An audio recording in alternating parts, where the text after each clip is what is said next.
What's going on, everybody? Welcome to the channel. If you're new here, definitely consider subscribing. So today we're going to be getting the valve cover powder coated from Combat Coatings here in Copperas Cove, Texas. He's going to kind of walk us through some stuff on how to do that. And if you don't remember, Aubrey Gaines powder coated my last valve cover wrinkle red. Well, him and Aubrey are business partners, so he's going to be doing it since Aubrey's not here right now to do it. He does really good work as well. So if you're in the Copperas Cove area and need some stuff done, definitely hit him up on Instagram or on Facebook. I'll have links in the description. Before we go over there, I wanted to show you the engine bay on the K-swapped EM2 Civic. If you didn't know, I got the K-swap done and running, and it runs strong, runs really good. That video and all that information is on my other channel, which also will be linked in the description. But we ended up doing it the color shift that I've done on a couple previous engine bays, where it changes colors depending on the angle of the light, from a purple to a blue to kind of a greenish color. And I ended up using 2K clear and color effects, which I just got from O'Reilly's. You can get it at AutoZone, O'Reilly's, but it's really cool. It has this like holographic effect, and I painted it over all of the black and then used some 2K clear over the top of all of this, and it turned out really well. But I just spray painted these, no clear or anything, over the gold. It looks pretty good, but I want it powder coated so it can withstand some heat and to give it more of a gold foil look. I don't know how to really describe it. We will have to change the strut brace, but he's also going to do the heat shield because it looks absolutely hideous. And the heat shield won't be on there forever, but I figured we'll do it and see how it looks, make it clean up the bay just a little bit more. But we'll be putting a race header and header wrapping eventually. So I'm gonna go ahead and head over there, and then we'll go over stuff at his house. Hey, what's up? I'm Jay from J1 Combat Coating. This is the stripper shack, and the other night I'm dealing with a B17. B17 is a chemical stripper, and I've had his valve cover in here for the evening with proper PPE. The only reason I use this is to help distribute the weight. Some items are heavier, like rims and tires. So,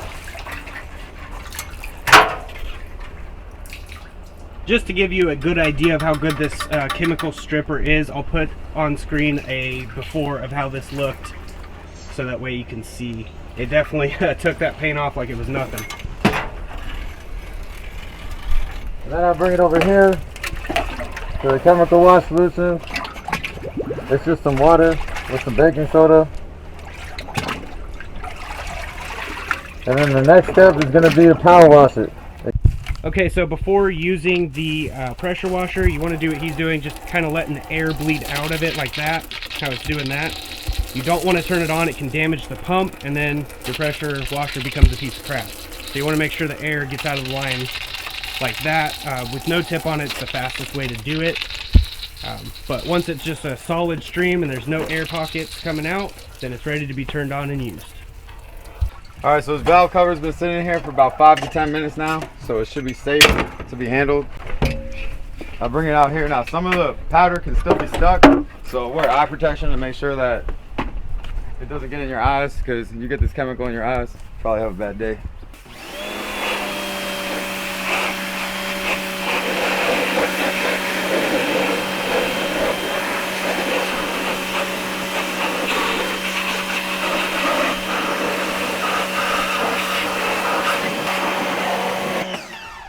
Alright, now that we got all of we've already power washed most of it off.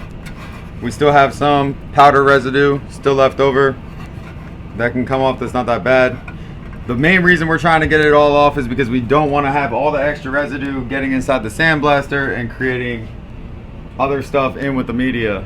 Long story short though, we're using coal as our abrasive media. Alright, if you guys are using, I'm using a Scat Blast media cabinet. I love this cabinet. It came a long way from the Harbor Freight cabinet that I first started with. Alright, so here's the difference between an LED bulb and then your halogen bulb. Halogen, LED. It's worth the extra money. I'm using a 60-gallon compressor with 11 CFM. So after maybe about a minute or two, the compressor is going to go ahead and kick on. So it will be loud.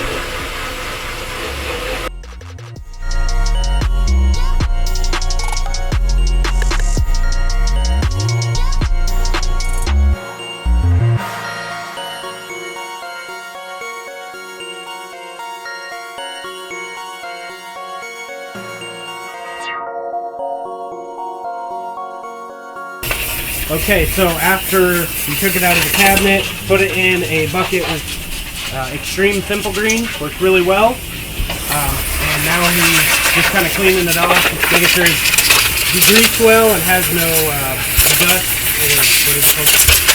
It works good for cleaning aluminum. Aluminum, it happens to clean really well. Now I'm going to get this really good like this, and then get it ready and outgas it. Hey guys, if your customer's parts inside, if you're not doing the inside, man, if they were getting refurbished by a big company, then they would have the insides clean.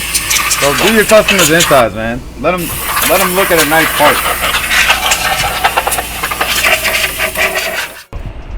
We just placed the part inside of here. We've had it in here for about 20 minutes at 400 degrees.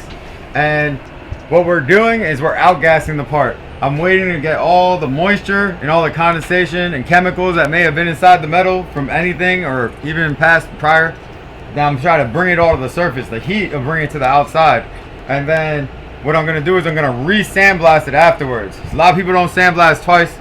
The way I look at it is if it's already on the surface, you need to get it off the best way you can. There's no better way than to sandblasting it again. And then what it's going to do is it's going to make the metal look a little darker than it did going into it because I sandblasted it first. So now it's going to look darker, and what I'm going to do is sandblast it and bring it to a lighter texture again. That will show me that I got all the spots that were outgassed.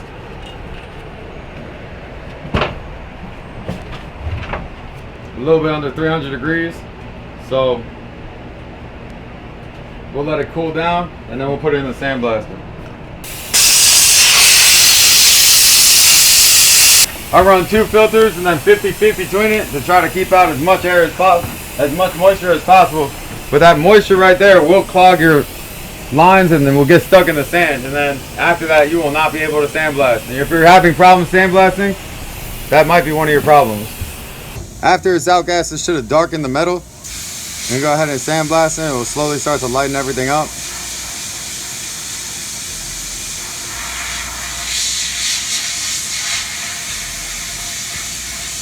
Then I get all the parts that are darker and just bring it to that same light texture.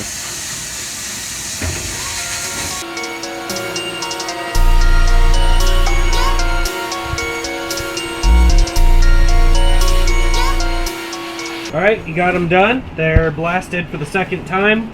There's some spots like right here that just aren't coming out. We're going to see how it lays over it. He's cleaning the gun out right now, and then we'll have these things over there on the rack to get coated. Alright, now that we're throwing hot temp caps into all the areas that have threads to try to save it from possible problems in the future from the coating getting in there. Long story, I'm going over it now with a butane blowtorch, and what I like to do is it will create a little bit of a residue, and then it will heat up that residue and then take it off. This allows you to not have any lint, static, debris, any foreign noticeable debris that has accumulated up since the time that you cleaned it between now and it coming out the sandblaster. And this will allow basically me to have a perfect finish. You can even see some stuff just coming off as I heat it. But it just allows for a better finished product and you to have less problems when you're done.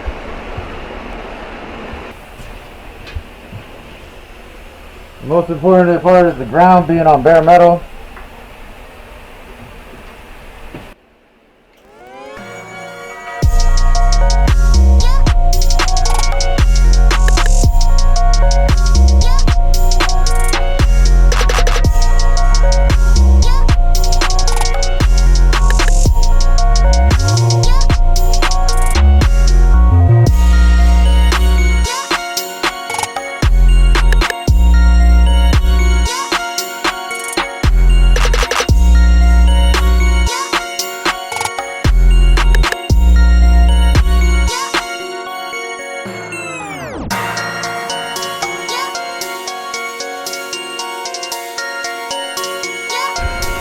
Alright, we can go ahead and check the temperature over here. I don't want to open the oven too much because I don't want to lose all the heat. The park's approximately at, it's almost at temperature. I need it at 400 degrees at 330. So we're going to leave it in for a few more minutes, let it get to temperature, and we're going to go ahead and pull it on out.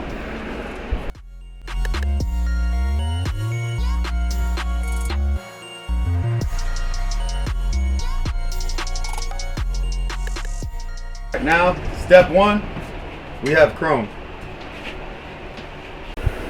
Alright, now he's going to go ahead and lay the gold on the valve cover, and then he's going to do the heat shield separate.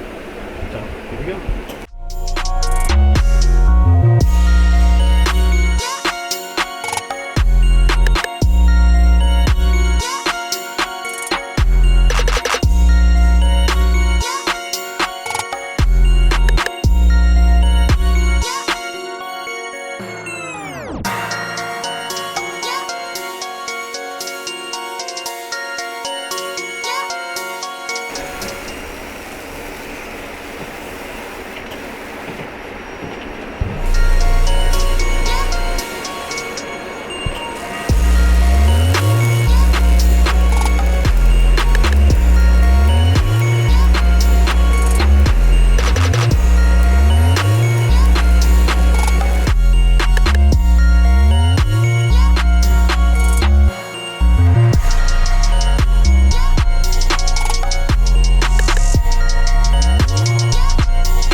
Alright, parts pretty much are like 400 degrees. I'm going to take it out. It's been in for a little over 10 minutes now.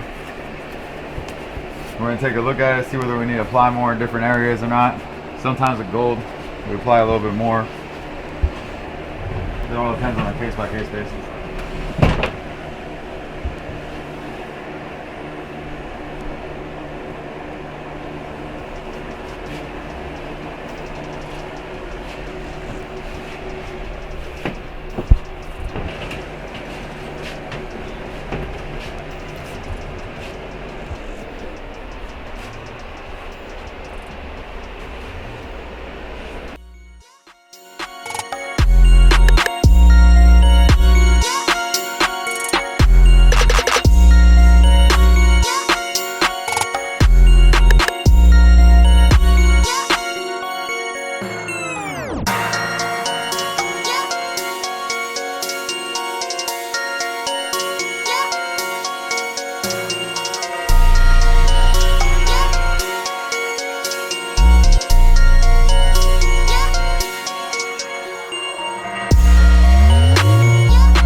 Alright, now we laid on a second coat and we're going to go ahead and check it out.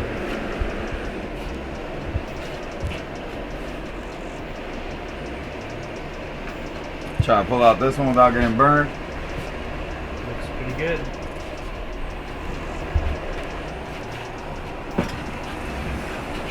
And I think this has more of the deeper gold he was originally looking for. Yep. It looks really, really good. Let's look up close. Oh yeah, I like that. That's what I was looking for. Good to go. Awesome. Alright, well once it cools down, we'll get it out of here and then we gotta go install new grommets and stuff on it and stuff like that. But alright, everything's ready to go. So we're gonna go and put the grommets on and stuff. So definitely go follow him. Links will be in the description. And J1 Combat Coating, come follow us. but yeah, if you guys are located in the Central Texas area or whatever, just get a hold of him and check it out. But we're gonna get back to the house. I appreciate it. So we're out of here.